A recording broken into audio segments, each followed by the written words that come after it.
That's delicious. That's a delicious beverage. Hi, everybody. Welcome to the show. My name is Dean. And there we go.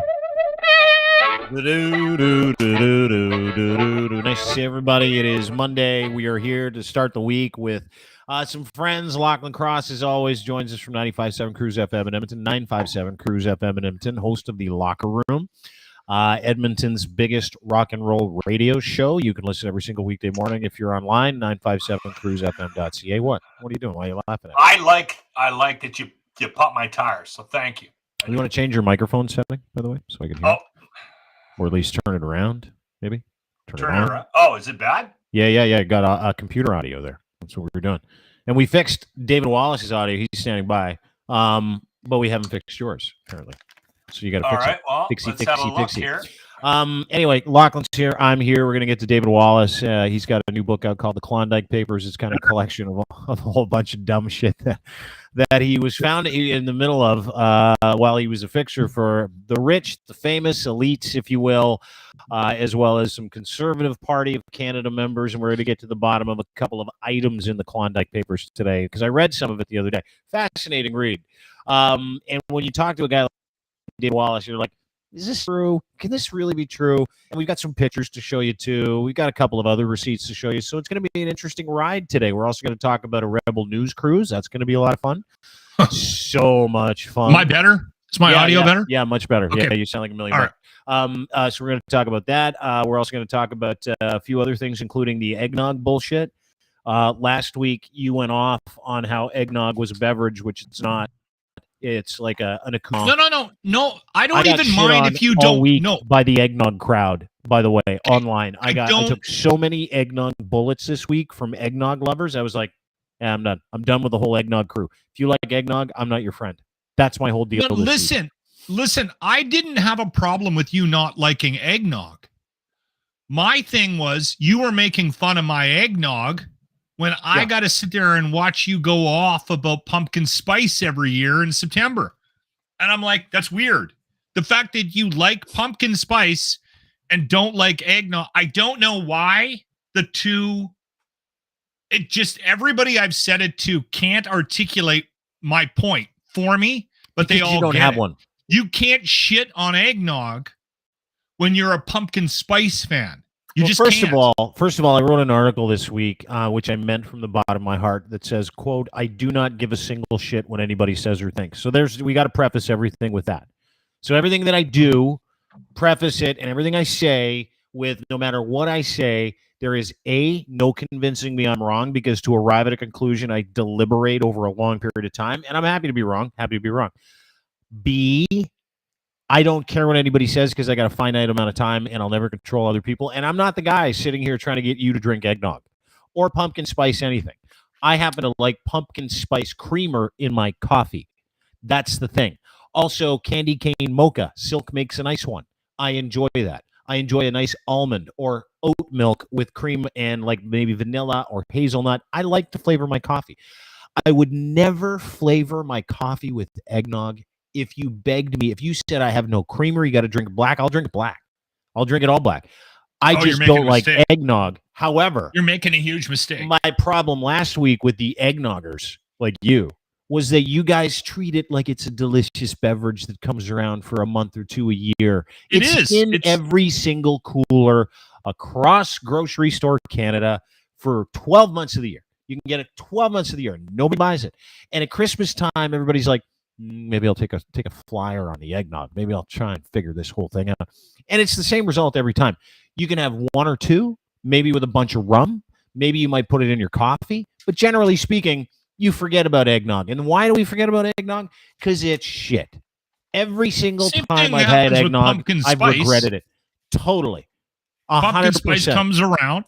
The thing with eggnog 100%. Is the thing with me, I'm always looking for vehicles to get alcohol into my system, right? And eggnog is because I can't drink hard booze. The delivery booze. System. Yeah. So I'm always looking for different delivery systems. Yeah, I get it. It's right? It's a delivery item. I don't like pop. I've tried to stay away from pop because I think pop is just, it's evil. So eggnog has always been an excellent alcohol delivery system. I'm going to try something. When we talked about this after you got off the air with us last week on the eggnog conversation. It's a hot topic, dude. We had like tens of thousands of views of that stupid eggnog video that we put out where we were literally arguing about the merits of eggnog being good or bad. And I was shocked. Dude, I'm like, seriously? Are people looking for an outlet? Eggnog. We spent an hour after that going over eggnog mixes, like drinks. And one came in that I've actually had about 5 or 6 people say to me they tried this weekend. They're sending me pictures. What is it? It's eggnog and Fireball. It's called Firenog. Fireball whiskey, the cinnamon whiskey. That's apparently it's like the two that's are like just the alcoholics. That's like the alcoholics after dinner coffee. That's what that is. Should we have a Fireball whiskey and eggnog to watch? Well, for years I've always had it in the golf bag for birdie juice. Okay. Right? That's different. Yeah, so that's but I've just recently ran out of Fireball, but I'm gonna go buy a bottle and I'm gonna try Fireball and eggnog, and I'll let you know what it's like. It'll be but garbage. everyone that's been trying it this weekend after our conversation last week has been raving about it. That's because you live in Alberta, by the way.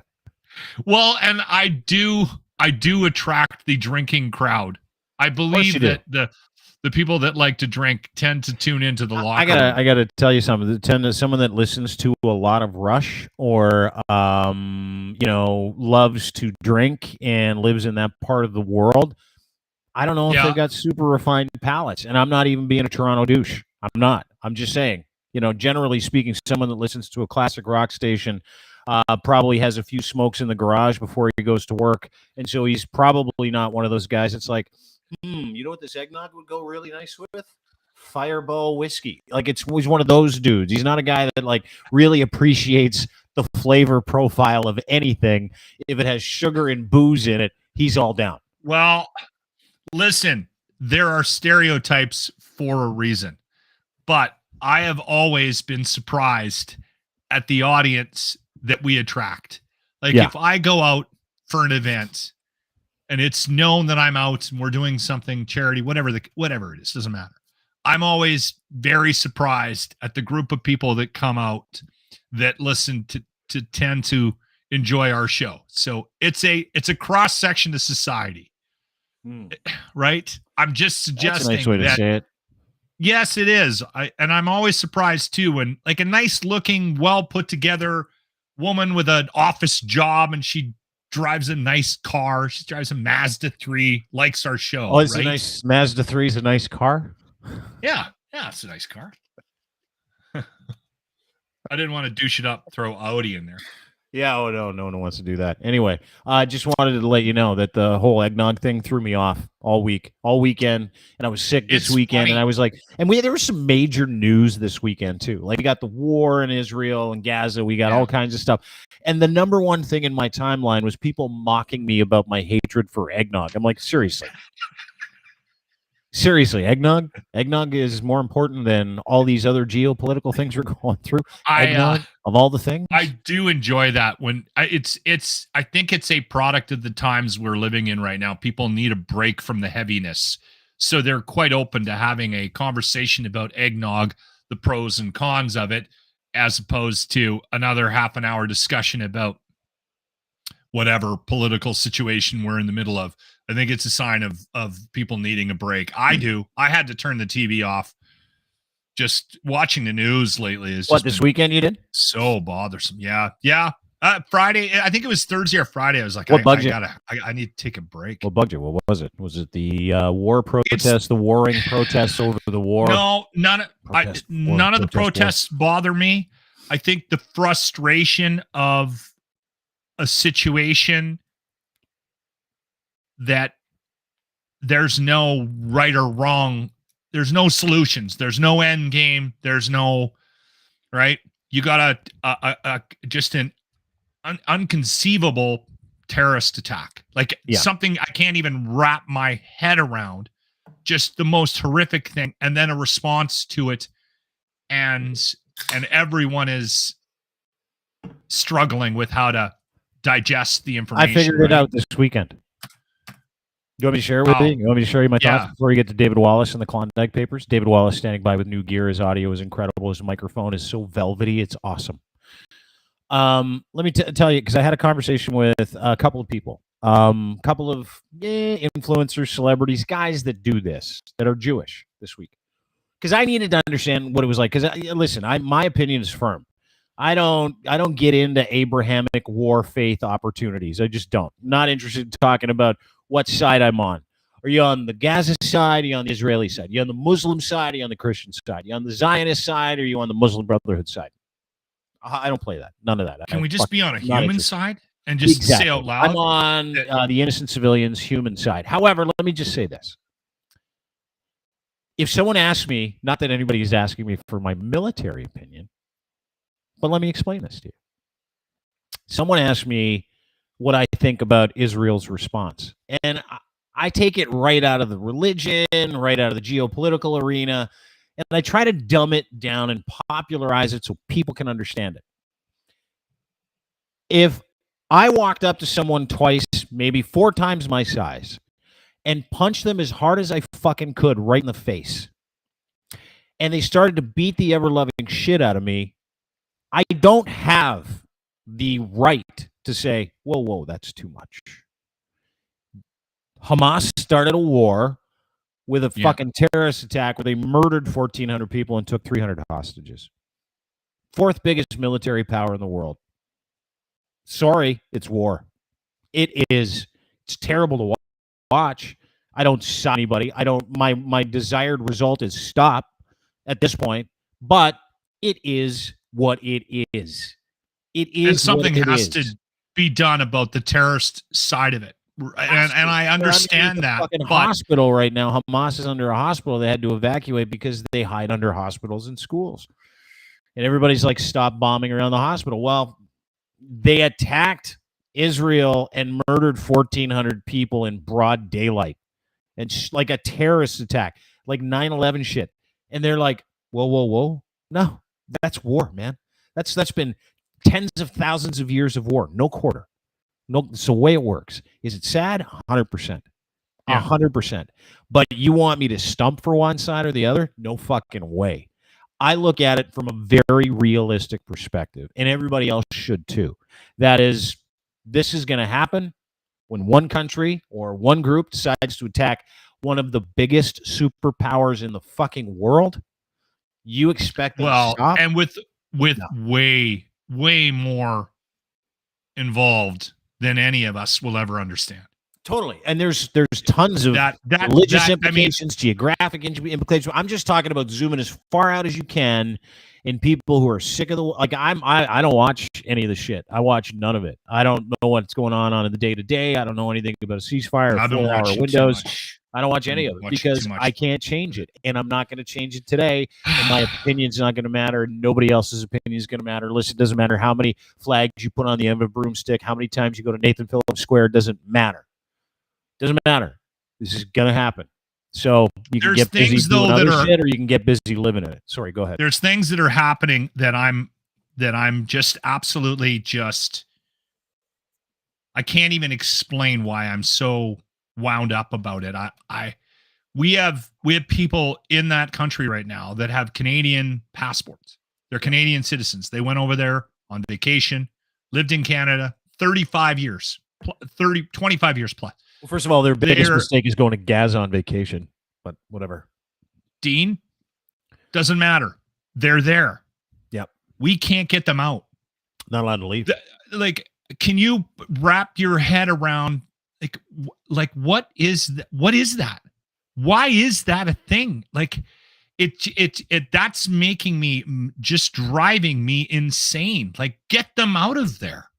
There are the Irish are not allowed to leave. There's a couple hundred Canadians, Americans, or people all over the world that are not allowed to leave, and they're not allowed to leave. Why? Because no one's allowed to cross the border into any neighboring countries, because the Arab countries that are around Israel refuse to take anybody because of the PLO shit that's been happening for like 30 years, 40 years. because every time they take in refugees from that area of the world, they militarize. You fly whatever in somebody from Canada. In. You fly in a group of people. You stop at the border. You go across. You grab everybody. You put them on planes, and you get them fucking home. Yep. Right. That would be ideal. I mean, you get them what they need to operate. Mm-hmm. I don't care who's in the basement. Like that's my problem with it. Like I understand that they're using them as it just. You've been watching the Ukraine war for a long period of time, right? You've been watching the Ukraine-Russia war, the invasion of Russia and Ukraine. Apply the same fervor, apply the same virtues, values from that to this, right? Which is, I look at that and I'm like, hey, spoils of war. Ukraine, like literally the last 2 days, they killed 7,000 Russians. This last 2 days. Am I upset because they're innocent? Nope, not at all. If any of this shit happened to us, would I be upset? Nope. Does people get caught in the crossfire of war all the fucking time? And so you got to live in that reality. As sad as you are and as upsetting as it is going to be what it is. It is war. That's it. Yeah. No, and I get that. I understand that. And I understand that there's casualties. It just seems to me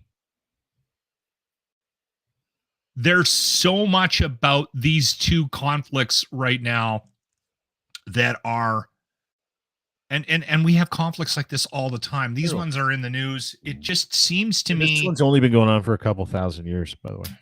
Yeah, but the one thing that really gets me is I keep going back to it's 2023. Yeah. Like we're not making any progress. We're not making any progress here. No. Right? Like it's it is and it isn't. Yeah, no, we don't. I mean, these are last gasps. This is the way the life has always been. This is the way the world has always operated. Every 65 to 70 years, we get this resurgence of hatred, autocraticism, or autocracy, if you will, theocracy, if you will.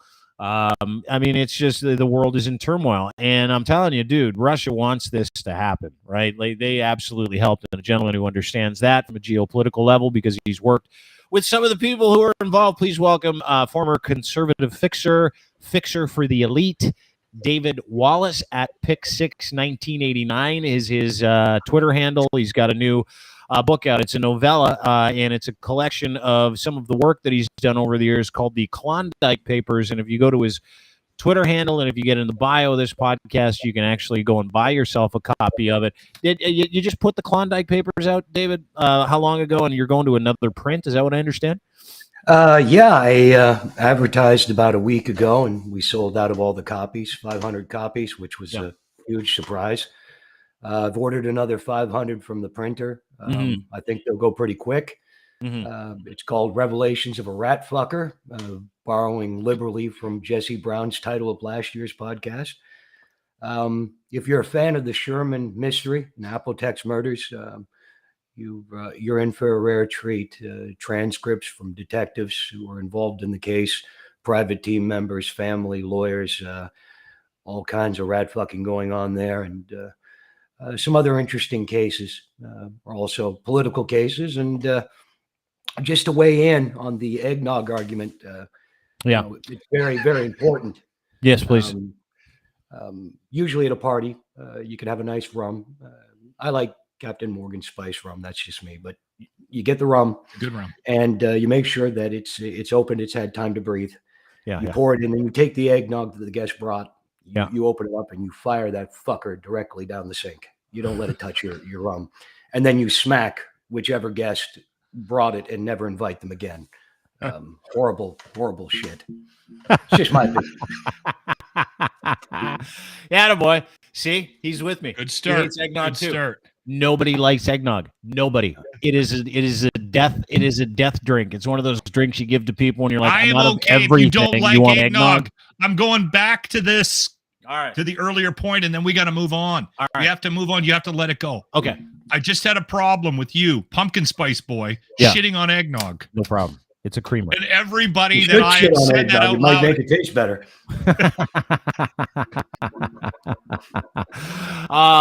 David. Well, anyway, listen, the Klondike Papers are out. Before we get into that, we're leading into the Israel-Gaza thing. How happy does this war make Russia? Listen, you've done a ton of work in Russia. What do you know about what went into funding, getting this opportunity off the ground in Hamas? Like, you're connected with some of the cats that are real fucking deep in this, correct? Absolutely. Yeah. This was, again, a move on the chessboard, a necessary move. Hamas is a terrorist organization. There's no getting around that. I have great sympathy, and my heart goes out to the people of Palestine, innocent civilians and children who are being murdered, innocent Israeli children and civilians being murdered. This is not at all a judgment on the Palestinian people.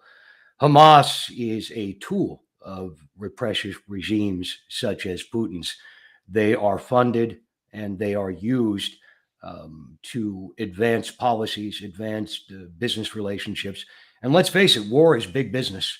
And Hamas is the tip of the spear to ensure that conflict in the Middle East is brought to a head. I don't think this will end well for Hamas. Unfortunately, I think there'll be great human suffering for more Palestinian children, more Palestinian civilians, which is absolutely deplorable. But as long as there is a Russian Federation, these types of terrorist attacks will not only increase, but will become the norm. So how does that happen? Like, explain that to me, because, sorry, Locke, I just wanted to jump in. I know you just said you had something to say. I apologize. But how does Putin fund a war? How do they coordinate? I know that Hamas went and met with Putin a while ago, but like, what is the interest? Is it to distract from when he's getting his ass kicked in Ukraine? Is it because they're trying to tire out NATO forces? Do they legitimately just hate Israel? And is it just more anti-Semitism? What is it? Or is it just trying to like support Iran and other Axis countries who also hate the same people he hates? Like, explain that to me if you can. Pull money from the U.S. to Israel so that they stop funding Ukraine. Yeah, maybe Ukraine. Yeah. Well, it's Putin right now understands that NATO needs to have their resources spread. Taking a ready-made conflict, which the Middle East is, let's face it, it's a historic place of war. Sure. No matter how you want to look at it, but it's smart tactics. Starting a conflict and spreading NATO's strength and NATO's resources logistically. Weapons-wise is the only move that can be made right now. And Iran is the linchpin here. Russia, the Russian Federation, Vladimir Putin, has propped up the Iranian regime from day one. They need to do this. Now we're in a position where Iran is gaining strength on a yearly basis. And the political will that they have to use extreme measures such as nuclear weapons, these things are foremost in NATO, leadership of NATO's minds. It's a pressure point, and it will allow them to take their foot off the gas, so to speak. And there will be, unfortunately, as a byproduct, dwindling support, both financially and psychologically, for the troops from the Ukraine. That's just what's going to happen. And it's not because NATO wants to take the foot off the gas. It's because they will be required to. So it's a very smart tactical play by Putin. Yeah. Yeah. In a lot of situations politically, David, you have miscalculations, you have unintended consequences. And I'm not suggesting that you're wrong or that there wasn't an attempt by the Russian government to have something like this take place in order to take the world's eye off of what they're doing in Ukraine. But do you think that there's an outside chance that they may have miscalculated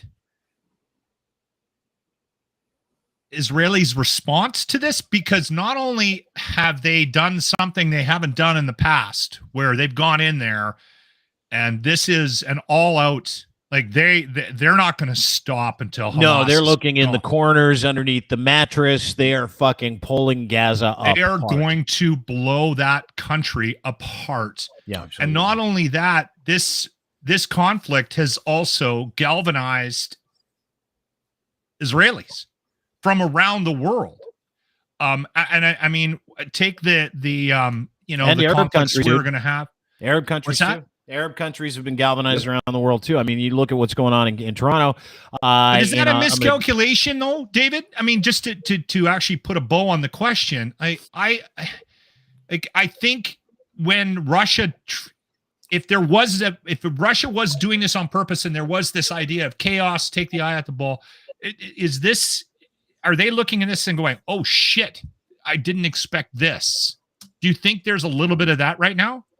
No, I think it worked brilliantly because the focus wasn't really on Israel. Having conflict between the Arab nations and Israel was really not the main function of this move. The main function was to create chaos and dissent in North American circles to weaken NATO at its heart. And it's being very effective. Oh, dude, now we're talking, right? Now we're talking about the chaos that has been sown in this country by the same assholes over the past like 2 to 5 years. Let's just call it the pandemic. I can lump the convoy into that. You can lump January 6th into that. You can lump the farmers bullshit in the Netherlands into that. You can literally look at any kind of fucking unrest in any country, and that's the goal, right? The goal is how do we sow as much unrest? How do we make people in other countries fear for their lives so they look at that fear and want to turn to strong leadership or want to turn to our people, or at the very least will question their very safe existence? Like, it's their way of reaching into other countries. Is that not correct? That is absolutely correct. There's silent weapons for quiet wars, undeclared wars. And by doing this, they strike at the hearts of their main enemies, because without North American support, NATO will fall apart. That's just the way it is. If you can sow societal unrest in the United States, the United Kingdom, they are in a huge way, you will see Russian advancement in Ukraine. Ukraine will fall apart. In a lot of ways, you can see the focus has shifted away from the Ukraine. The spend on weapons, the spend on military support, it's already dwindling. And this was by design. It was really a brilliant tactical move. I'm not saying it was a move that I agree with, but it certainly is one of the brilliant moves. And you saw that. Like the second this whole thing happened, you had the American military industrial complex agree with, certain people on the right that it was time to stop funding certain aspects of the Ukraine war and start funding to the tune of $4 to $5 billion another war in the Middle East on behalf of Israel, right? Like, you literally saw that get kind of sucked out of the machine, David, to your point. You sure did. And if current trends continue, I believe that the war in Ukraine will be wrapped up by Russia pretty soon, because you can't fight if you don't have the money and the weapons to fight with. And really, if you look at it, we've been split down the board. It was a very astute maneuver, and it's something that they've been moving towards for decades through unrest. I mean, look at the narratives that go on in our media. We have people, our own citizens, fighting in the streets and harming each other, depending on where they fall on the Israeli-Palestinian scale. When really, we should be NATO as peacekeepers, but we're being driven into a conflict, and we're being forced into picking sides. This is how you make an enemy who is strong weak. So yeah, fascinating, dude. It's absolutely fascinating. I'm just going to get you to clean up your audio if you can. Log out, and log back in again, David. Real quick, just because your audio is starting to glitch. If you can, you sound great. You're just glitching. You're nice and clean. But if you can log out and log back in again, because I got to talk to you about it. Yeah, see, this is the stuff that nobody is talking about right now, Lochlin. Right? No, he's talking about like why. It's this like outside sort of narrative that sits on the outside of the conversation, which is like, well, what was the point of this? Like, how did Russia help? Because they did help. Those are documented. examples of Russia bringing Hamas in, helping them plan. Hamas and Iran are like, hey, thank you to our friends in Russia for making this whole thing possible. You got like spare Russian parts on hang gliders that were found. Like it literally was for that reason. And you know what's funny is that we're not hearing anything about it from anybody else because they're too afraid to actually address that issue. The fact that this is an operation. Explain that fear to me. Explain that lack of. Is it how we present the news? I don't know. I think it's like World War III shit. Like if someone asked me the other day, and someone did, they're like, "Yeah, what do you make of everything?" I'm like, "Listen, I'm out. I zoom out. I'm just worried about the people." But I said to them, "This is how World War III is being fought," and I believe that to be true. Is that you've got superpowers that have super nukes that if they went up against each other would scare the shit out of everybody else. And so you've got them feeding into these proxy wars in different areas of the country or the world, right? Russia, Ukraine, Russia's got China, Iran supplying them with shit, China supplying them with shit. Now they're getting help from those fucking turd eaters in North Korea. And then, you've got Ukraine, you've got Canada, every democratically elected government feeding money and war, items into Ukraine to try and help them with infrastructure so they can fight the war. And now you got the same thing in Israel. Like, it's just a matter of time before this happens somewhere else again, where we're doing all these little proxy wars, but really it's World War III and skirmishes breaking out as we see it. And I know that's a big, scary phrase, but dude, it's like on. I'm hearing we're having it now. Yeah. I think that's part of the reason why I was so stressed out this week over it, because I've actually almost daily now I'm hearing somebody on some news channel reference World War III, even in Canada. It's happening. I'd like to see David come back and maybe he has a better insight into why we don't have these types of conversations in mainstream media, though. Well, like, I think when you bring somebody on, like, we got a professional and he studies military, from, whatever fucking university, it doesn't matter. Yeah. Why does it diminish the conflict that we're actually watching? Does it diminish that by sitting there going, okay, there's a bigger game being played, and then you start putting the pieces together on the chessboard and you start having the conversation about, like that David's having, Russia wants this because of this, and then Iran's involvement and right? Maybe we're too scared to have that conversation because none of us want to actually believe that there's a more nefarious thing behind the scenes. Yeah, David, just while you dropped out and dropped back in again, like someone made a comment about World War III. I mean, that's really what this is. You've got superpowers feeding fighting a proxy war in different countries, and they're all doing it, right? Like, absolutely. I mean, it's happening in Russia, in Ukraine, with Korea, North Korea, China, Iran, and then you've got the West, just every democratically elected country just feeding shit into that area. Now it's happening again. Like, it's World War III, but it's like a quiet World War III. It'd be like, if World War III couldn't get why aren't conversations like the one that we're having, David? Why aren't they happening? Like, why does the mainstream media stay away from what this conversation is? Do you have any insight? Well, they stay away. It's pretty clear. We are in World War III. It has already started. It started on multiple fronts. The mainstream media simply doesn't report on it because if they do, enough people, citizens, people from all walks of life, no matter what political stripe, they might stand up and do something about it and try to put an end to it. There are far too many interests, military-industrial complex, business interests, people who stand to benefit from the conflict. Therefore, mainstream media's job is to keep us calm, but in a state of unrest. That will allow this war to proceed. It's the same reason why some bullets were put in the head of President John F. Kennedy.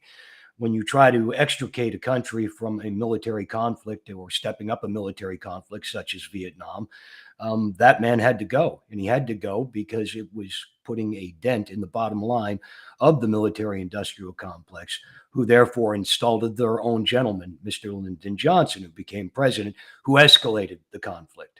A democratically elected president, a Democrat who was a war hawk and led the United States into ever deeper conflict with Southeast Asia. These are the same things that are going on right now. And you see governments across the globe, such as our government in Canada, which is flawed. Don't get me wrong, I'm not a liberal fanboy, but you see a government that is being undermined at every step of the process simply because they aren't all in on supporting global third world war. Is that a weakness of Justin Trudeau's, though? Like his lack of involvement internationally, is he seen as a bit of a, and listen, I'm not a fan of him either. But no way. But I think people outside of our country looking in view him as somewhat of a joke. Is that fair to say? And that he is not going to, he's going to say the right things, the right times potentially, but he's never actually going to get involved and make a difference. Is that fair to say? That's fair. It's absolutely fair to say. I mean, let's face it, the Liberal government does a lot of talking, and their points that they talk on are great points. Everybody wants to live in a progressive society. Everybody wants to live in a society where you're not discriminated against based on your sexuality, your religion, your creed, any of these things. It's a wonderful thing. And education, healthcare, these are all fantastic things. And the Liberal government does a great job talking about these things, but the follow through has been shit. And it's been shit because they have let business get in the way. Therefore, this government is seen as tired. It's fatigue. And people, they will not be voting for the Conservative Party of Canada because they love the Conservative Party of Canada or they believe in their principles, but simply because they are the only alternative that is on the board. And that government will run out of steam quickly too. I mean, people who are thinking Pierre Poilievere is the answer to all of Canada's ills might want to look back at the final years of the Harper regime. They were a deeply unpopular government. They were extremely unpopular with the Conservatives, which is why they held their nose and voted, or more accurately, did not vote. And the Liberal Party took power. I mean, this government right now that we have is, its boat is full of holes, corruption holes, tired ideas, not tired ideas, but disingenuous statements. Yeah. If you are liberal and you believe in progressive policies, then damn it, apply those policies.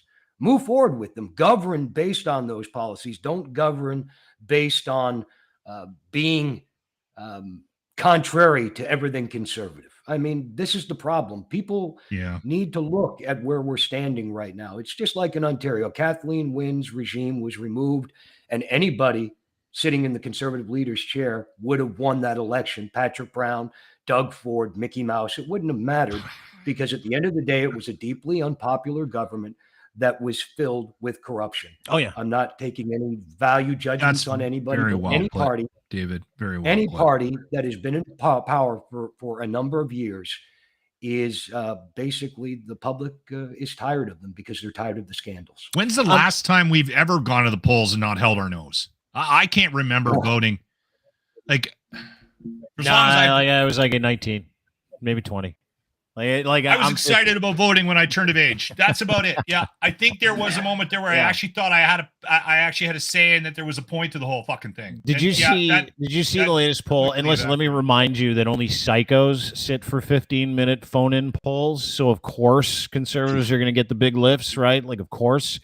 But the latest poll has like the conservatives and Poilievere, who literally on the weekend came out against the LGBT community. Like, he literally came out and he was like, I'm against being forced to believe in gay people. I was like, you're a fucking loser. Anyway. All he has to do is look in the mirror. Yeah, well, let's get to that because I want to talk about the Klondike Papers. And I don't have a problem with him being the prime minister because we've got enough institutions in the middle of this whole fucking thing that it doesn't matter who the guy is. Sure, he'll sell some of our shit and enrich his friends, but every government does that. And he's just gaslighting his way to it. And I still don't believe he'll win, but I want to know who his dad is because the Klondike Papers... Who's your daddy? No, I want to get into this. Who's your daddy, Pierre? I want to get into it. Why do every leader do we have to question his father? The sperm count. Well, I don't. Because the whole thing about Trudeau is that he's Castro's son. Remember that? And I now, love that. yeah, I know, and I think it's funny. So why are we not doing the same thing with PP? Because the Klondike Papers make some insinuations that Pierre Poilievre's biological father is a bit of a mystery, but it also leans into the idea that he looks a lot like Stephen Harper's lawyer, Jerry Shapur. Like he looks a lot like Jerry.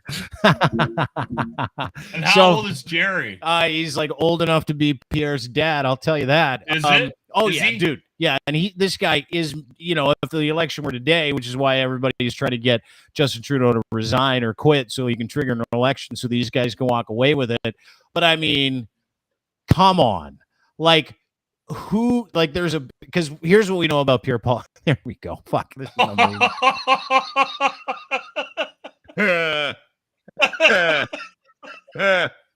I mean, okay, so I want to dig into this because I find it very funny. Because listen, if we can, and I Has have I that done been doctored? no, not at all. That's a real picture. I want to point this out. I had a lot of fun at Justin Trudeau's expense with the whole Castro might be his dad. Like the whole thing was a lot of fun. I think that's true. It's not. It's 100% untrue. Although it's fun to bat around, right? It's fun to troll people with it because you're not going to convince me that that's not his father. Okay, well, can I convince you after looking at this picture that Stephen Harper's lawyer, Gerald Shapur, is not? I'm in Pierre the boat and I'm Poilievre's paddling on the lake. We'll just leave it at that. Oh my God. So what do we know, David?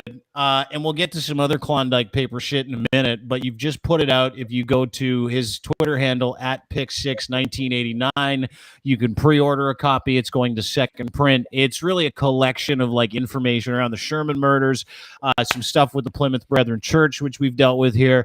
But the thing that really tickles my fancy is this whole fucking thing about Pierre and Gerald Shapur, which is Stephen Harper's lawyer, and the chief counsel for the International Democratic Union, which we'll get to in a second. What's going on here? Why do they look so similar, and what's the rumor? Can you explain that to me? I can explain the rumor. I did a lot of business with a certain press secretary of the Russian Federation who was based in Ottawa, who was thrown out for, they said it was in solidarity of the Skripal poisoning. We're talking about Kirill Kalanin, who was removed as the press secretary. He personally handled a lot of the communications between back channels of the Conservative Party of Canada and Pierre Poilievere and his handlers. He told me directly that Pierre Poilievere was the biological son of Gerald Shapur in Calgary, Alberta, who was the main bulldozer, so to speak, in a legal sense, of Stephen Harper and the IDU. I don't believe that Mr. Kalanin was lying to me. Neither was Mr. Roman Rottenberg, the owner of the St. Petersburg KHL franchise, whose father and uncle, respectively, are two of Vladimir Putin's biggest confidants. But it's well known that Gerald Shapur is a whore for the IDU. And if I'm wrong, I'll tell you what, have an independent third party take DNA from both of these gentlemen. Let's get it settled. And if I'm wrong, I will go away forever. I will personally go out and work while I'm wearing a dress in high heels, doing whatever you want, shoveling shit out of a barn for Gerald Shapur. But I'm not wrong. And if I am wrong, then shut me up and do it that way. Do it by an independent third party. Oh my God, that is so funny. I told you it'd be fun. I told you this would be a fun show. So what's the rumor then? Because like here's a couple of things that we do know about Pierre Poilievre's familial history. And last week, this should not be a surprise we're talking about this. And by the way, I do not care. But like last week we said, hey, listen, we need American-style politics and American-style media in this country. If he's going to take it into the gutter, then we should take it into the gutter too. That's the problem. We won't solid do that. Run at Justin Trudeau for 8 years about his connection to the Castros, which doesn't exist, but it's a fun topic. What is the rumor about how he became? Well, I know how, because someone had to bang somebody and then Pierre Poilievre had to exist. But like his dad, his adoptive dad, and his mother, biological mother, no longer together. That's and his true. He was but adopted. his dad is, he was adopted, right? But like, what is the genesis or the story that floats around about how? Again, here's the picture. How it's possible that Jerry and PP are father son? 7 Days Adventist Church, one of these religious cult deals where they have the love of God and the love of I guess whatever else in these cult-like environments. The word I heard was that Chapor fathered Pierre out of wedlock with this woman, and that a backstory was invented. Because keep in mind, Pierre Poilievere was thrust into political life very, very early. You could say he was groomed for it. It's been his only job, right? Like it's been his only job in 21 years. It's been his only job. And that's another problem that we have across the board. If you look into all politicians, how come all of these people are independently wealthy, yet they seem to have no means to have made this money except a career in politics? Why is it that politicians vote to up their limits of what they can accept in terms of political gifts? Why isn't this looked at as what it is? Graft, corruption. If a politician is getting a gift, what you're really essentially telling the Canadian people is that they've been bought and paid for. Yeah. And that's part of the main problem that we have. We have a prime minister who spends most of his time off on vacation, recovering from various endings of relationships, both personal and with those people who sit in his cabinet. We have a official leader of the opposition who spends most of his time campaigning for a job when he should be spending his time developing a platform and policies and telling us Canadians how he can govern better than the current regime. It's all backwards. And if you look at the cast of characters behind both parties, not just the Conservative Party, but the Liberal Party of Canada, let's talk about Mr. James McRoberts, the owner of the property in Tofino where the Prime Minister stayed. These are all political questions where if you look at them, you say our leadership on both sides of the aisle are owned. They're beholden to very wealthy individuals and corporations. 100%. And the biggest problem that people have is whataboutism. Well, I know Pierre Poilievere is this, but what about Justin Trudeau? You're absolutely correct. Oh my They're both God. absolutely corrupt shit. That is, by the way, whataboutism is the lowest common denominator for any fucking moron who doesn't have a point, who just wants to try and win an argument without actually having a fucking David. Reason through it, right? Like that's what whataboutism is. You just answered your own question. You said, why isn't PP doing his best to actually tell us how he's going to lead this and creating some policy? Because he doesn't need to. Because as a society, the only thing we care about is highlighting the difference of the guy we disagree with. So that's that happens on a daily basis to me on my radio show. I will get called a liberal, and then a conservative, like a right-wing nut, like literally within the same show, just based on offhand comments about what I think is right in the world, right? Like I literally had somebody I do this to me to my face on the weekend, and it's a friend of mine, and he's like, oh, he called me a liberal, and I said, I've never voted liberal in my life. And he goes, well, then you must be NDP. And I went, I actually haven't voted NDP either. I'm a conservative. And he goes, dude, machinations of a fucking moron. That he's just an idiot. Like, I actually had to look up liberalism in the dictionary. Like, I'm a big fan of getting it right. Like when everybody went off on woke and trying to turn that a pejorative, right? I'm a huge fan of like, okay, well, let's dig in and see what this actually means. And I want to get back to Pierre Poilievere and his dad, by the way, in just a second, or alleged dad. But to your point, because by the way, this is do their paths cross, David? Of like, course, I'd say they crossed at the Genesis. That's what I'd say. Well, no, but like the night that Mrs. PP and Jerry may be alleged to have after a church youth group, and then 9 months later, beautiful bouncing baby boy comes along, and they're like, we gotta hide this because Jesus and the church is gonna be really upset. And they're like, okay, let's put it up for adoption. Boom, there you go, you got a gay dad now. Anyway, I had to look up liberalism real quick, and this is, by the way, this is the goal. It's a strategy of every mouth breather on the planet. Liberalism, what does it mean? The dictionary, Oxford, says willingness to respect or accept behavior of opinions of others for one's own, openness to new ideas, or a political and social philosophy that promotes individual rights, civil liberties, democracy, and free enterprise. That is the textbook dictionary meaning of liberalism. There's quite a few people watching right now that need to change their Twitter bios. Yeah, well, yeah, dude, but it is literally a strategy to turn that into a pejorative. It's like woke. Woke means, hey, to be socially and hyper aware of social injustice, racial injustices is what it means. And they're like, overly woke means you're a pussy. And I'm like, oh, okay, well, I don't see that in the dictionary, fuckwad. And that's where I'm at, is like you literally have to take it to the actual dictionary if you want to correct anybody today. And when that guy came up to you and said you're liberal or NDP, by the way, I hate them all. Like having no choice is not a choice, right? Them just running the same two assholes or the same three assholes all the time is not a choice. It's us literally being played, and we have been for hundreds of fucking years. So if you want to talk about dictionary terms, we can talk about dictionary terms, but allowing someone like that, who's clearly a fucking garage-dwelling mouth breather, to run your mental show by calling you a liberal, pointless. That guy, whoever that guy is, I wasn't upset about it, Dean. He's not really a friend. Yeah. I wasn't upset about it, and he's still a friend, and we do not see eye to eye on a lot of things, but I can still be in the same room with him because I like the guy. And he can keep up with me on the drinking side of things as well.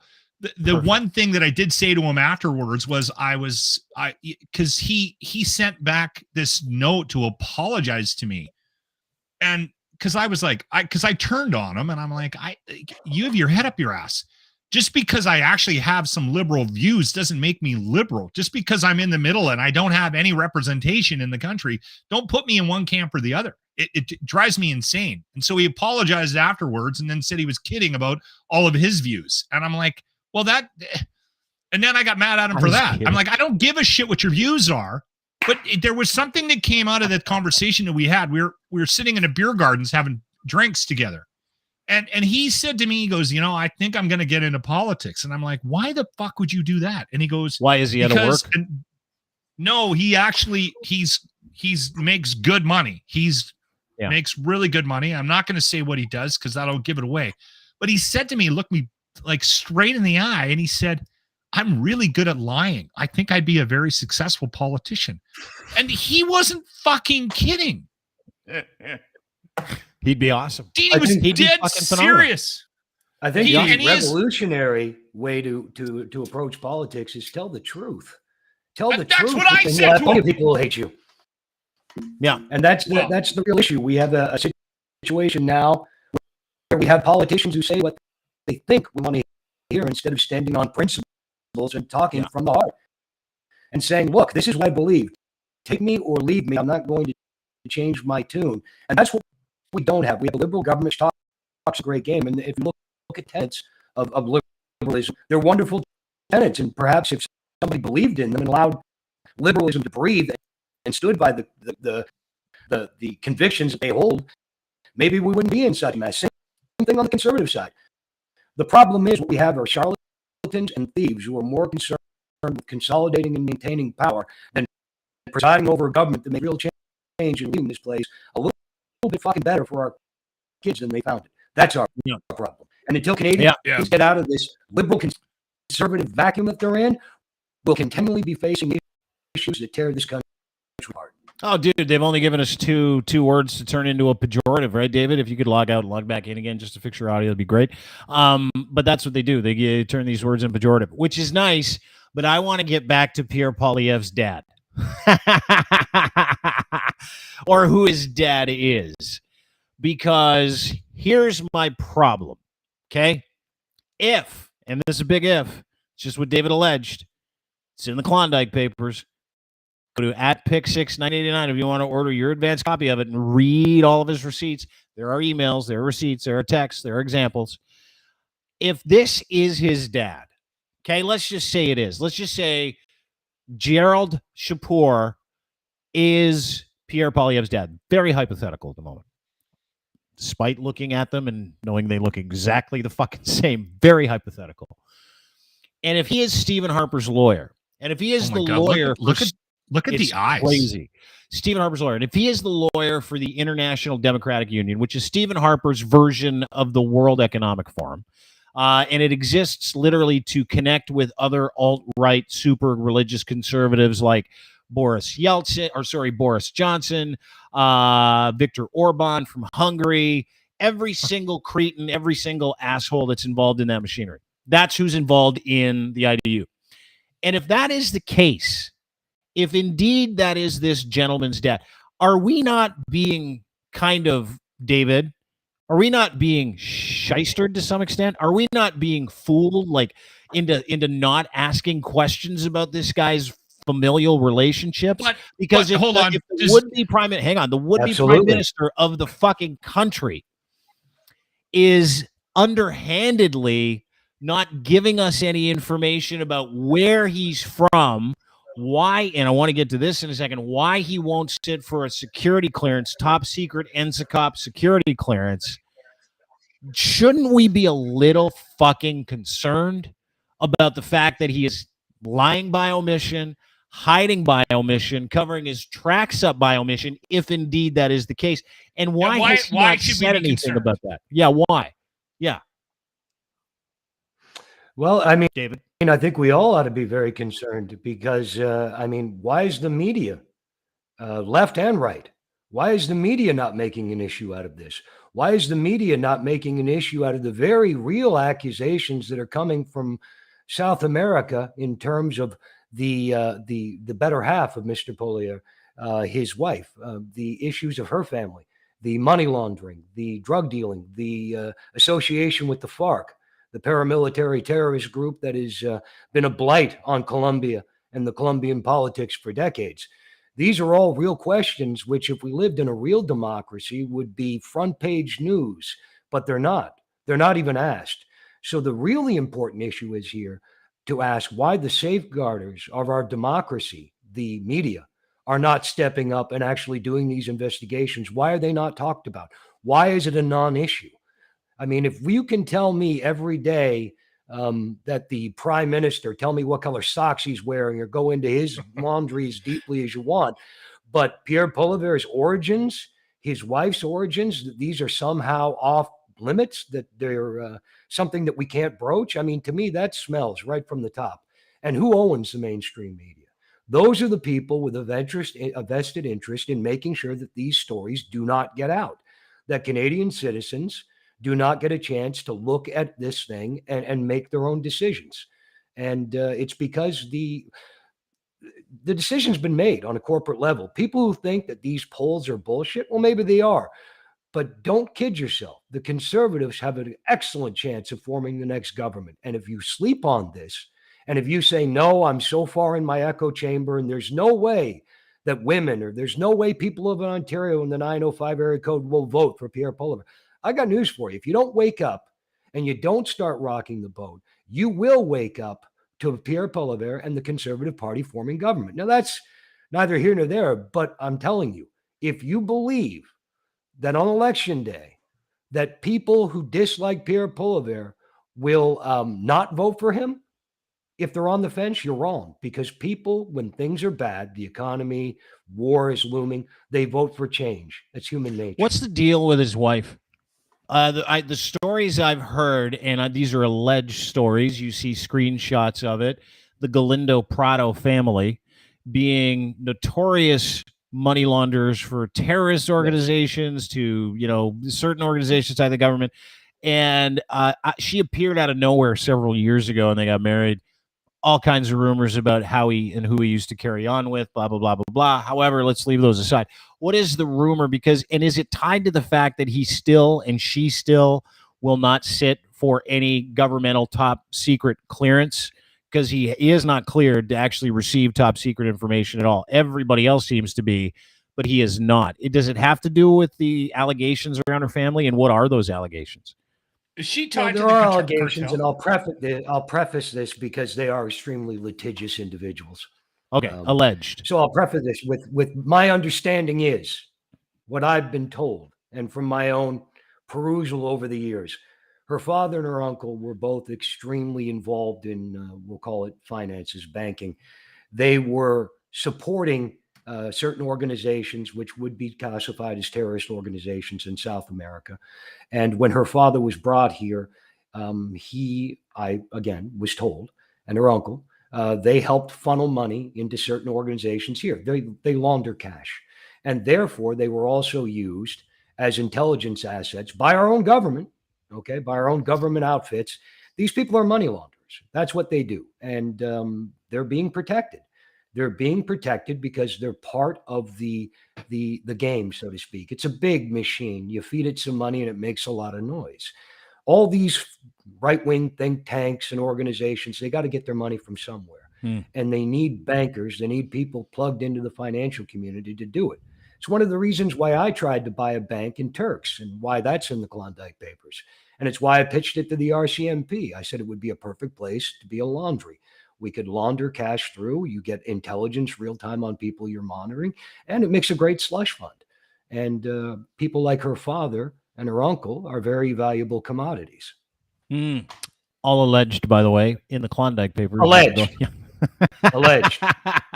Well, it's, I mean, you know, it all, we can only talk about the allegations, but when all the allegations seem to line up in a perfect circle to steal a band name of one of my favorite singers of all time, Maynard from Tool. By the way, I'm super jealous I didn't get to that Tool show, Locke. Like, super jealous that I didn't get to the Tool show. It's really good. Yeah, no. Should give us pause for concern because there seems to be a lot of quiet servitude around the idea that we can't know anything. You know what I mean? And like, I'm a big fan of knowing shit before I make it like an educated decision as to who I'm going to give my time, my support to. And if I found out that there was illegality or anything untoward, or that someone who is running to lead this country, the people in it, that we were going to give access to our federal taxpayer cash to, I don't want it to be people where rumors like this swirl and everybody just decides they're not going to pay attention to it, right? Like, it doesn't make me fucking comfortable. What's that? You know what's even more troubling? What's more troubling is this. Do you think the Liberal Party of Canada, do you think Justin Trudeau and his brain trust aren't aware of these rumors? Of course they are. But they don't mention them. And do you think they don't mention them because they know there's no, they're scared, not scared. They don't mention them because there is an agreement. There's an agreement that I overlook this, you overlook that.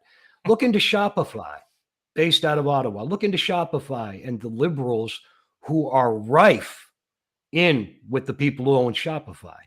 Look at I mean, look, it's a game. And these things go on. And I think if I was the public at large, I'd be more concerned why my team, whether you're on team red or blue, doesn't call out the illegalities on the other side. The ones that are there staring us in the face. Instead, they become 800-pound gorillas in the room that nobody talks about. Well, I can tell you this, is that I think what we all need after finding out about possible wrongdoing, who's your daddy and what does he do, maybe cartel money being rinsed into the country, Jesus. maybe not having a security clearance. We could all use a Rebel News cruise, couldn't we? Couldn't we all use a cruise down south with the people from fucking Rebel News? They put this out. I thought this was a joke. Party on the beach with that group, huh? Dude, it's real. It's real. One of Canada's worst exports, which is a fake news site run by the greatest piece of shit known to media, Ezra Levant, and he is a piece of shit. One of the most compromised assholes you will ever meet. He's putting on lunch with him. Have you really? Have you met him? Yeah, there's pictures of me holding up his book. I had lunch with him at Earl's in Calgary in 2019. Nathan Jacobson arranged it. Is he? I got not a crap copy of his book. Yeah, I know, but is he involved in the Klondike Papers? Yeah, and where the fuck does he get his money? Tell me where he allegedly gets his money, because this dude is as fucking dark and dirty as they come.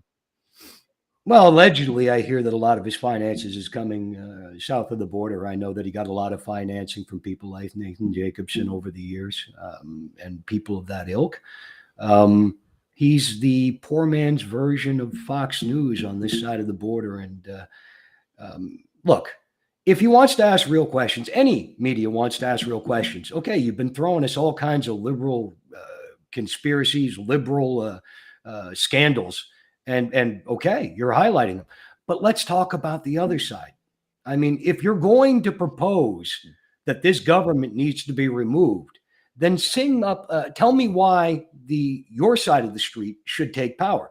But be honest and open and transparent. You're not a news organization if you can't tell the truth. What you are is a paid a political hack.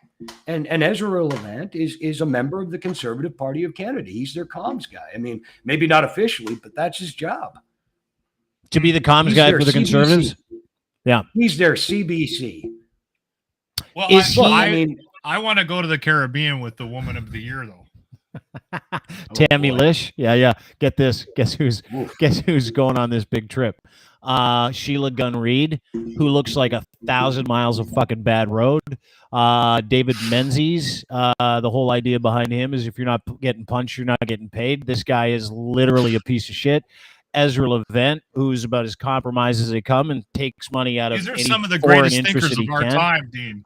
Alexandra Lavoie, who's the French reporter. And if I know anything about French girls, she'll be busy on that cruise ship.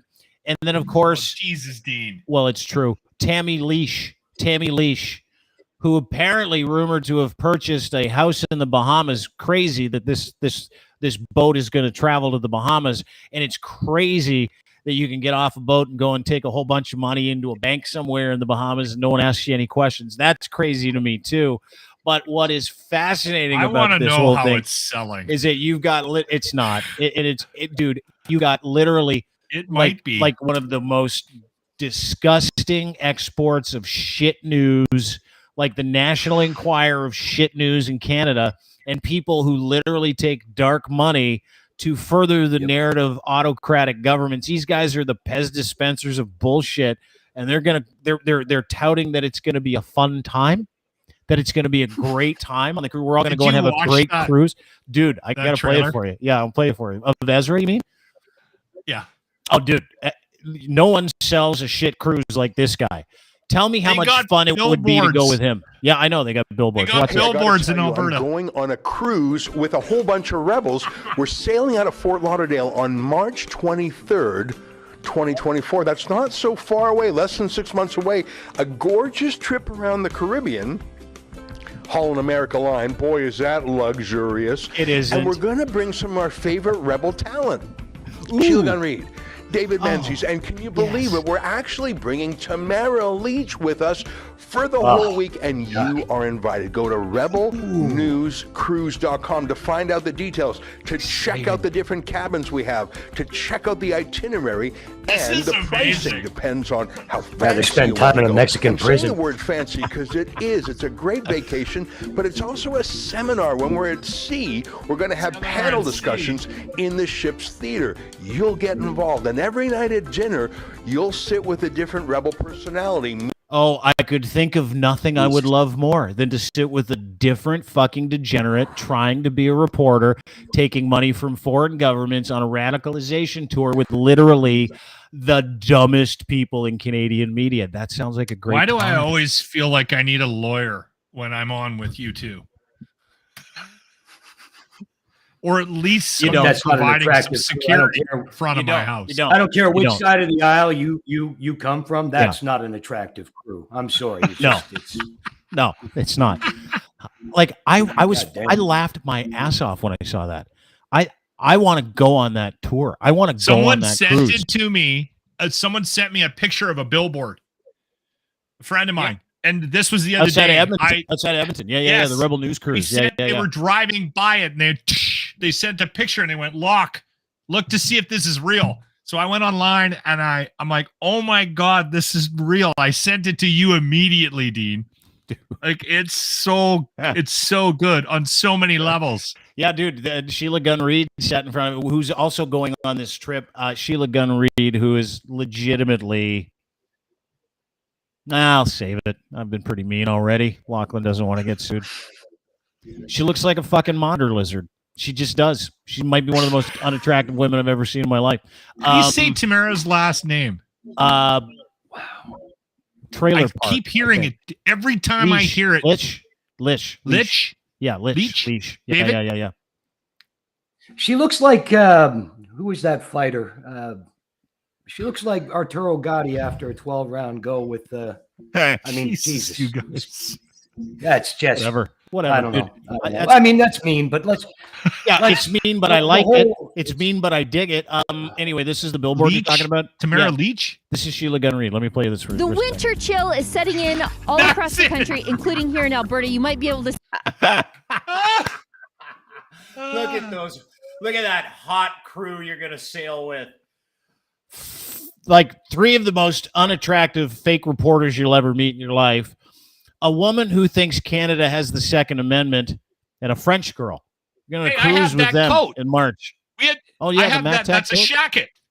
I love that jacket. It is a shacket. Yeah, it's not a bad jacket, actually. Sheila, that's the only good thing about her. Sheila's got a nice shacket. You're rocking the shacket, Sheila. Yeah, she it. blocked me. What's known as a Alcona dinner jacket from where I came from, up in the the Alcona dinner jacket. I think we've done some good work here today, gentlemen. I think we really have. We've mocked the Rebel News cruise. I have one theory. We didn't get into Bill Burr's wife giving Trump the double thumb, but I do. Before we let David go, I want to ask a question because I have a theory about something that happened down in the States. So about 2 weeks ago, I started seeing news, constant coverage of the polls in the States that suggest that out of the 6 main electorates down in the States, that Trump is leading in 5 of them against Biden. And everyone's like, oh my God, we're panicking. Trump has a lead. There's an outside chance he could be the next president of that. What are we doing about this? And constant stories about these polls. And then they do the by-elections and the Dems win everywhere. Yeah. So here's my theory.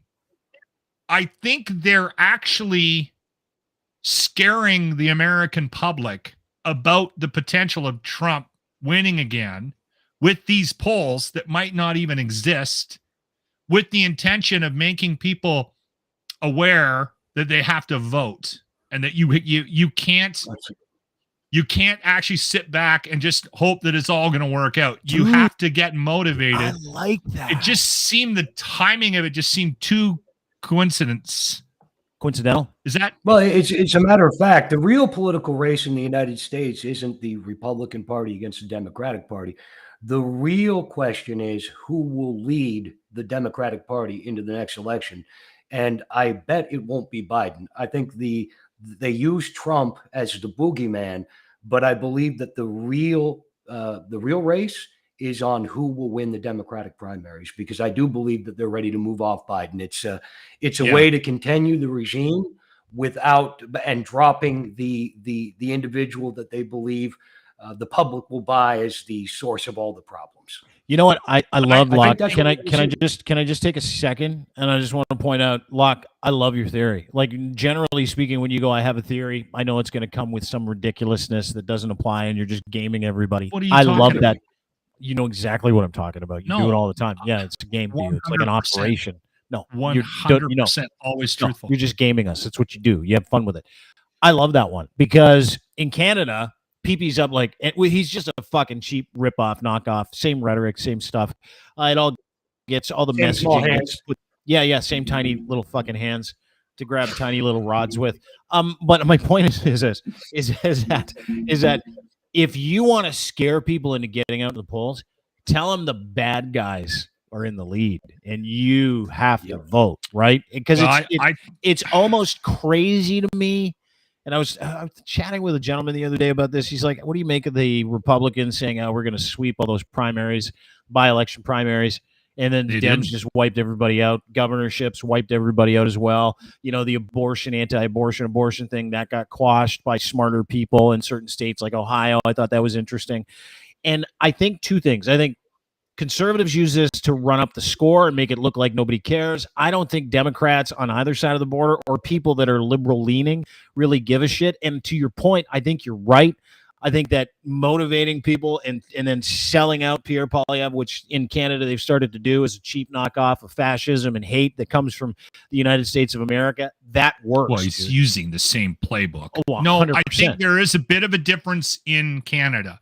I think the difference is whether or not strategically they're trying to do that behind the scenes with polls and things like that, frightening the progressive side of the voters in Canada, which also will bored ultimately work. Like bored losers and morons sit around for 15-minute surveys too, right? Like as you've even called, when your phone rings and it's like spam survey, right?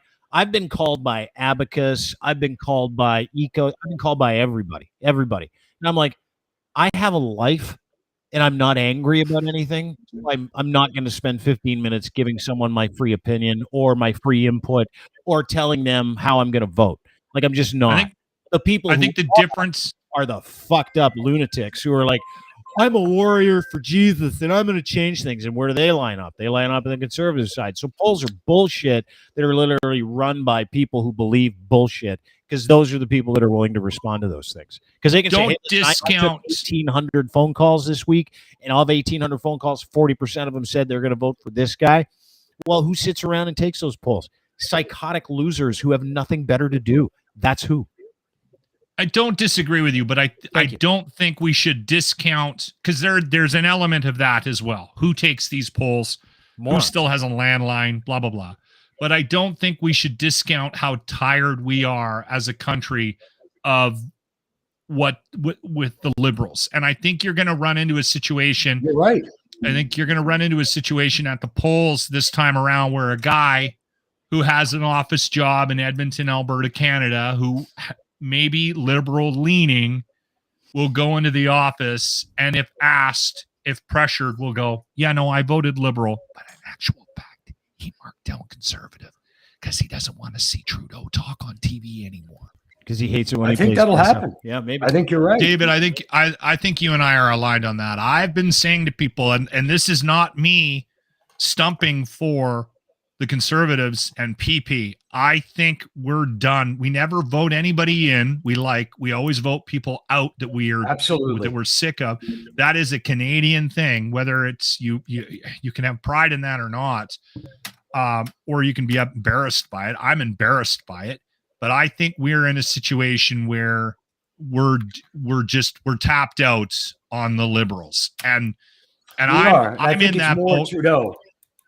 On Trudeau, I think he has become the lightning rod, fairly or unfairly, and there's a lot of shit that you could say fairly, absolutely. But regardless, I think he's become the lightning rod, and unless he steps down or is removed, I don't think the Liberal Party of Canada stands a chance in hell of winning the next election. I'm not saying that joyfully or with glee. What I'm saying is that he has become the symbol the Canadians are associating with hard times. Yeah.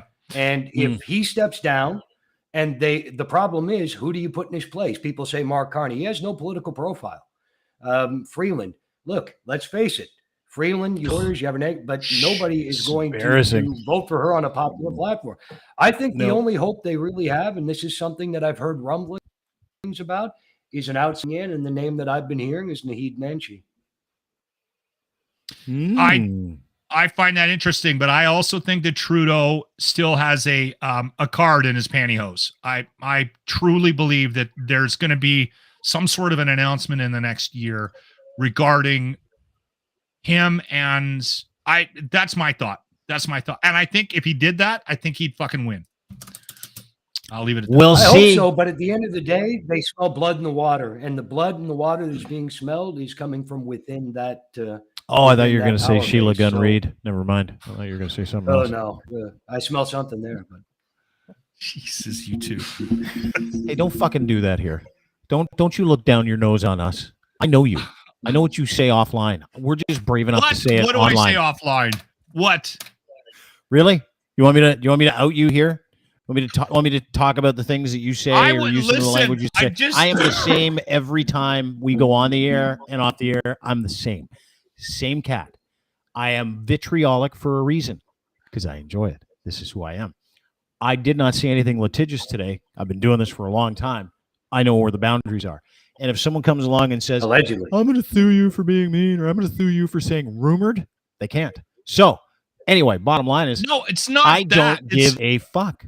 I don't care. It's not that. It seems like, I don't know, you're kicking a puppy. That's my problem with it. You think Sheila Gunn Reid's a puppet? That's- That I- woman has been maybe a a fire dog hose of missing- hatred missing and a few bullshit for pieces. the past like fucking 3 years. Ezra Levant is maybe one of the worst human beings on the planet. He doesn't care about anything other than himself and where he can get A few his other next, places. what government, what organization can he get the check from? Let me get the next check from these guys. I'm going to do this vertical. Dude, There's I a had lot of fucking people like that. hour-long conversation with Callan Robinson. We had him on the show. Callan worked for Ezra. He told me where the bodies are on a podcast. I'm not wrong. I'll say what I want, when I want, because before it comes out of my mouth, I've actually taken the time to figure it out. That man is a danger to the Canadian society. That man is a danger to I don't individuals. disagree. I He don't is a disagree shit. with you. Absolutely. He is The one human thing I garbage. think- The one thing I think about the rebel news thing is I think if it's taken seriously by a certain demographic, I think we can all, you have a picture in your mind of the person that would take that seriously. I think most of us, most reasonable thinking human beings, when they listen to that or watch that or see content from that, are aware of what that is, right? Mhm. So I don't know. Like I said, the kicking the puppy thing is poignant for me because it's not even feasible. Like talking about Alberta separating from the rest of Canada, right? Like we've had that conversation. happening? No, it's not. And the thing is if you actually put that to a vote, it would be crushed in a second. Would there be more people in Alberta that would be pro Alberta than say Ontario being pro Ontario? Yes, possibly, but anyway, that's a good statement. The Beaverton. Let's be honest though.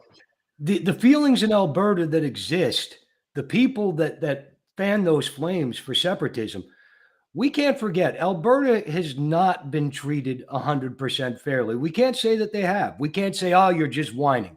Let's be honest here. Organizations like Take Back Alberta, people like David Parker, the UCP, they don't come out of nowhere for no reason. No, they don't. They're there because the citizens have been hard done by on many levels. Has Alberta been treated fairly by Ottawa across the board? If we're honest with ourselves, we'll say no, they have not. And if you look at Ontario, has Ontario been treated differently than people in Alberta? The answer is yes, they have. Quebec, yes, they have. So there are some fundamental underlying reasons that we need to look at to understand where people out west are coming from. And instead of simply shitting on them all the time and saying, well, you're stupid. Well, maybe their ideas are silly. Maybe they're being taken advantage of by thieves and whores and charlatans. But maybe if we were to listen with open ears, and maybe if we placated them, not just with words, but with real actions, maybe we could bring them back on board the Federation and they'd be a happy member of the Federation because we're stronger together than we are apart. Do you want that though? That's the thing I think all the time.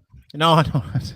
I want a prime minister who represents bring every the province next in this puppy country. out. To kick. You know, Hi. that's it. Let me ask I you. want a prime minister who represents us all. I love this so much. Finally, we're doing great content. Here's the problem I have, and I'm going to do a podcast with Parker in the next couple of weeks when he gets back from California. He's entertaining. Oh, he makes me laugh. We're going to talk about faith in politics. Okay, that's one of the podcasts we're going to do, and he and I are going to go head to head. We're going to talk about, because I'm apostate, used to be in the evangelical faith. I was kind of corralled into when I was younger. As soon as I got out of high school, I'm like, this is fucked. And I'll tell you why. David Parker interests me, because David Parker is trying to collect as many people that believe in the afterlife as humanly possible, as many people that believe in the Quran and the Bible as humanly possible. And he wants everybody that wants to get into politics and see some kind of religious change instituted or brought back into politics.